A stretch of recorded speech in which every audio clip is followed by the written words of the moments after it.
I'm going to let you in on a little secret. Not every web designer designs their own graphics. Yes, that's right. I said it here first. You don't have to make your own graphics in order for you to be able to make a website. They're two separate entities. Now, if you can make your own graphics, then great. Go ahead and do that. However, if you just want to be able to take graphics and put them together to arrange your website, all the better. Let me show you how. I'm going to come over here and I'm going to open up iStock Photo, the designer's dirty little secret. You go in here and you find the graphics that you need, and then you build the structure around it. So, reasonably priced. I happen to think they've got great selection. I love them quite a bit. So, I have an account, and what I'm going to do is, let's go ahead and make a music website, right? So, let's make a music website for Los Flaming Pantalones, right? The hot pants. I don't know. It's just the first thing that came to my head. But what I'm going to do is I'm going to type in cool grunge. And I'm going to click on the search button. Now, once you do that, you're going to notice that there's a whole bunch of cool stuff here. And you're going to kind of look around and you're going to say, all right, well, this is kind of what I'm looking for. Maybe this is what I'm looking for. And one of the things that immediately caught my eye once I came here was this right here. Now, I will be able to click on this and take a look at it. Rock music themed grunge banner with stars and speakers, right? I like the speaker idea. I thought that was kind of cool. So maybe this is something that I'd want to work on. Or if you're a web designer and you're going to do this for a client, maybe this is something that you want to be able to check out. Now, it's a vector image, so that's kind of cool because it can expand and contract as you see fit. And it's only about 10 credits. If you don't draw, that's very, very reasonable. So I want to try to use this. Now, could I drag from here? Possibly, but take a look. You have a section right here that says download a comp. You can download this, and that gives you a sample of the graphic for you to kind of play around with and see if you can actually use it. So what I'm going to do is I'm going to drag this onto my desktop and then close this window and throw it inside of Photoshop and start working with it. So now that I have that there, I'm going to click on File, I'm going to click on New, and I'll do a 955 by 600 again, and let's call this Los Flaming Pantalones. That's the website. I'm going to hit the key. That's going to open up Canvas. As soon as it does, I'll come back over here and use Move tool to drag this on top of this area and let it go. Now, let me just show you that real quick because this is something that's changed if you're using the application frame. Right now, I turned on, under the window menu, a section called Application Frame Photoshop CS4. That's why you don't see a Mac background back here. It defaults to a Photoshop background. And it also lets you do tabbed here. But if you go to the Layers panel and I try to grab this and move this over here, doesn't work. Don't know why, doesn't work.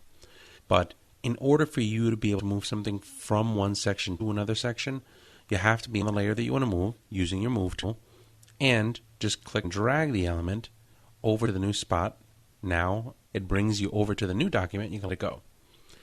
It's a little finicky, I'd like to call it, but it works now. So this is going to be the graphic that I'm going to use for the background. Now what I'll do is I'll just kind of move it over here out of the way. I'm not going to concern myself with the iStock Photo watermark because, to be honest, I really don't care. It's fine that it says iStock Photo. I'm going to put something on top of it, and I'm doing this only to be able to show this as a test.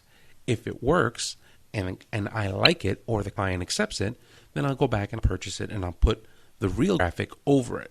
That's how it works. Now, I'm going to go ahead and just do a U here, and I'm going to go to the rectangle tool, and in the rectangle tool, I'll drag out a box that probably looks about this big. Now, once I have it set, I'll go ahead and remove some portions from this because, let me show you.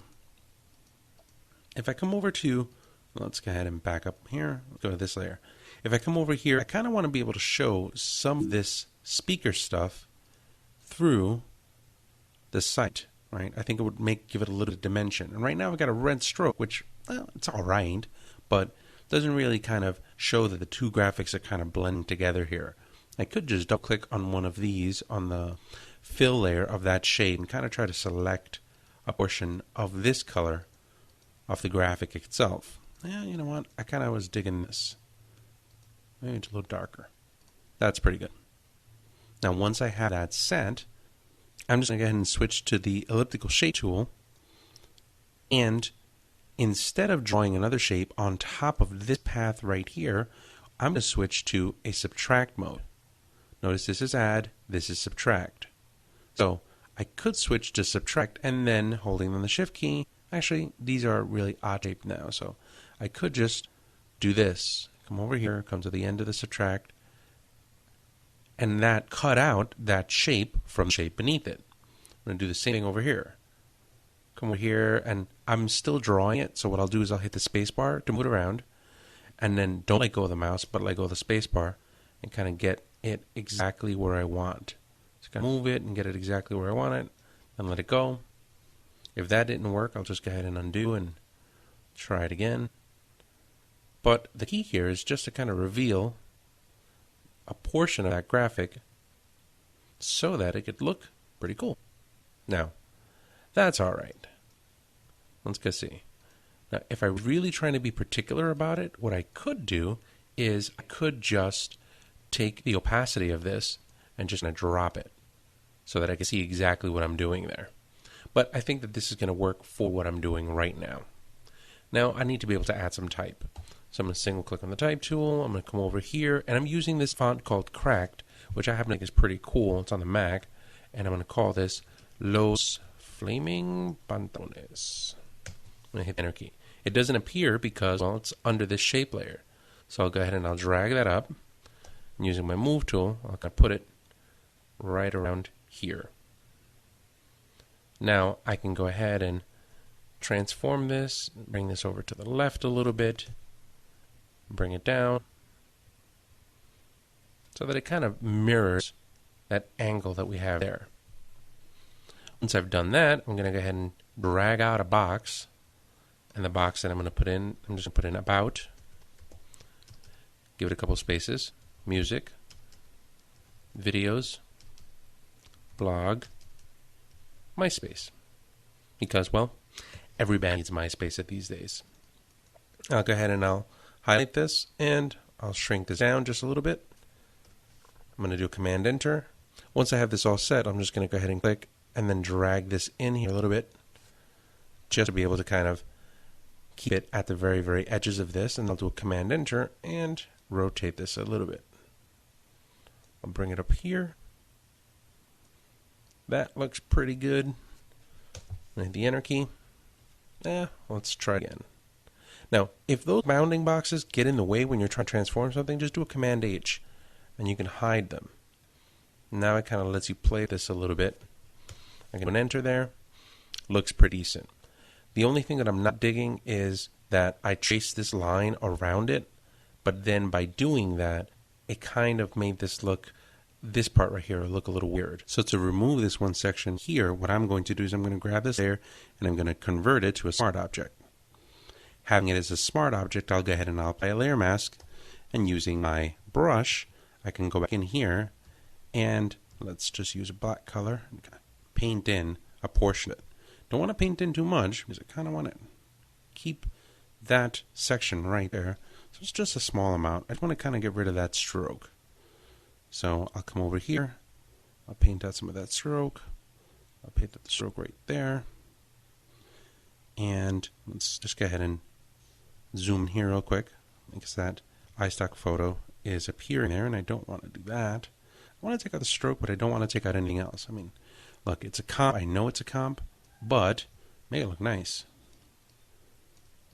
I'll show it this way, and that's fine, and I'll live with that for now. Maybe what you can do is we can even just pull this off here. No, actually, I think it looked better when it was on. Kind of traces it out. Not bad.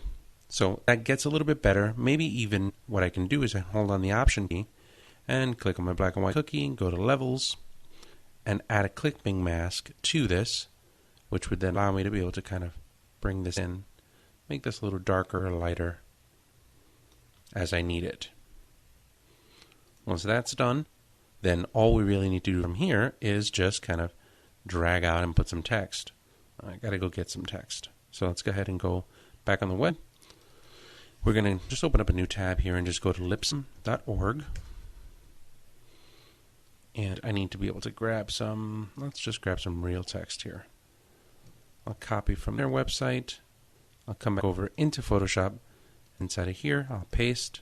Notice that it's pasting based on that last text thing that I did. So I'm going to highlight this. I'm going to go over to my character panel. And inside of my character panel, what I'll do is I'll just reset my type. I'll go ahead and I'll switch to Arial.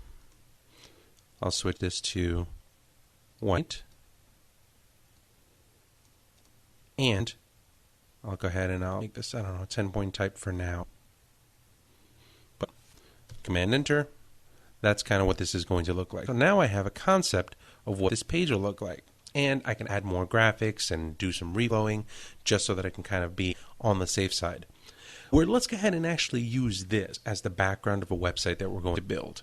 So in the next lesson, what we'll do is we'll talk about how to start getting everything ready to cut and move into a Dreamweaver layout.